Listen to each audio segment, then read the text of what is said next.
AlphaDestiny, and today I'm bringing you a part 2 interview with Meckanimal.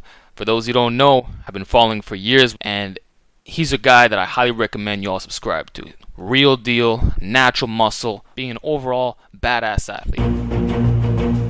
The revolution will not be televised. The revolution will be live.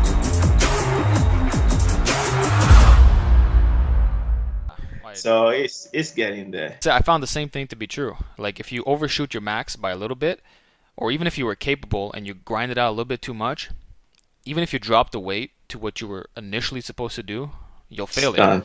So like in your Done case, deal. you probably could have done the 170, no question about it. Yeah. But because you did the Right. 180, it screwed you over for that set, and then it's Screw game everything. over. Yeah. And the more you keep trying to attempt that, it just The more makes you're that gonna hole feel it. deeper. Yeah, because you Yeah. reach that threshold of efforts, and once you couldn't do it, all that potential is gone for the day. So no matter how, unless you go back like 70% down, then 30% down, then you might be able to get it. But if you're still gonna stay in the 90% range and you really grind the really heavier load, then once you miss it, it's done. And Exactly. it works. It's like that because even on my back squats, I tried 3 times because I was with friends. When I failed the 440, my friend was like, "Nah, I think you got it, man. You went a little too low.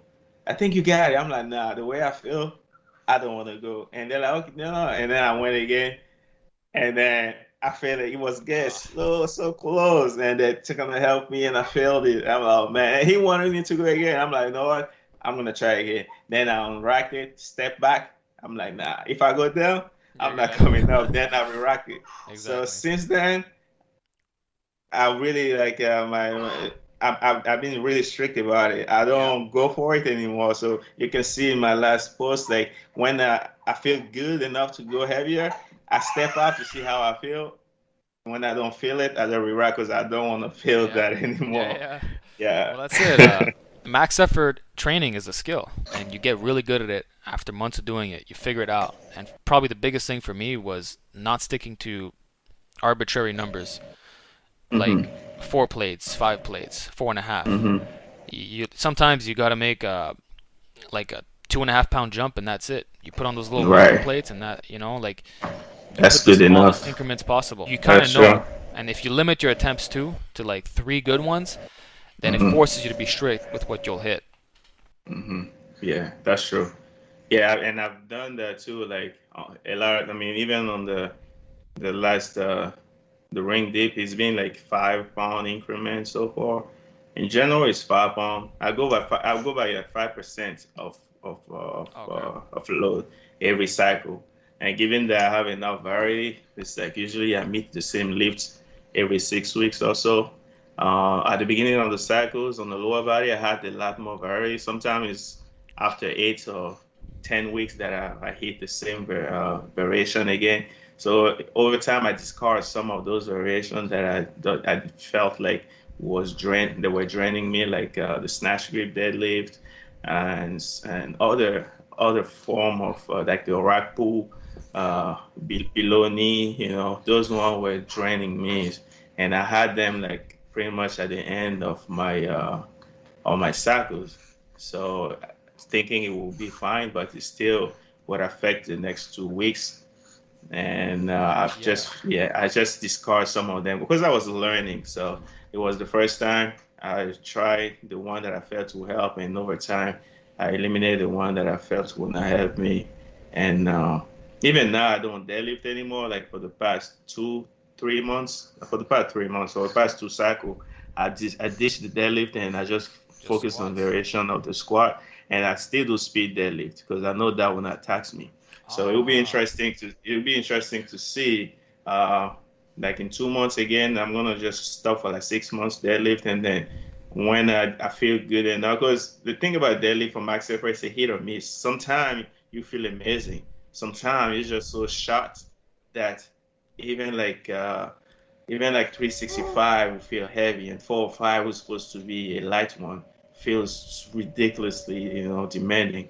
And it was playing on my mental. So the way I set up my cycle is that I'll feel like when I come down to my deficit deadlift, I felt good, amazing. I even got to, 45.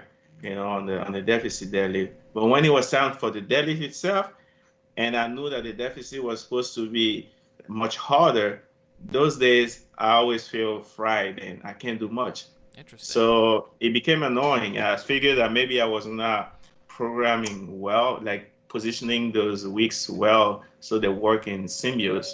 And I tried to shift them around, but for some reason, when it was time for the normal deadlift, even 2 weeks after having an amazing, what you call them, deficit, it was like, yeah, I couldn't do much. So I figured that maybe I was still recovering for that deficit. That's why. So I tried to shift them around. I only tried one time to shift them around. It was still not giving me what I would hope. So that's when I decided, you know what? My squat is going well. Let me just focus on that and trying to maximize that. And I know that there's always a transference of increase of squat to deadlift. So why not just focus on that and then just keep working on speed work, which will not tax my spine. And then eventually, when I feel good enough, I can test it and see what's the new max would have been. Or when I need that, I will probably have a proper picking for that and then go for it.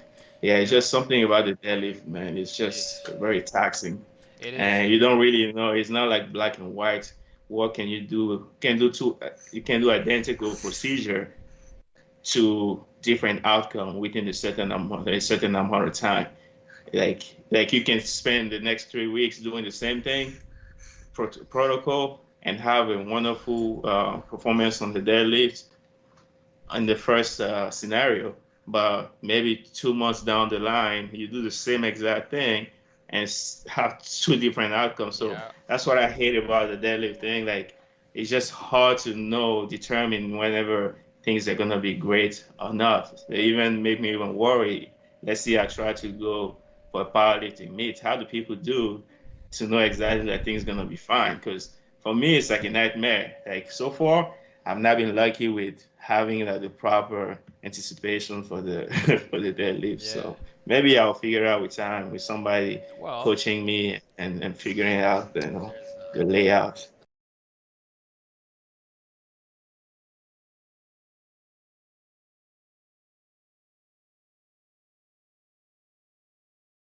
The revolution will not be televised. The revolution will be live.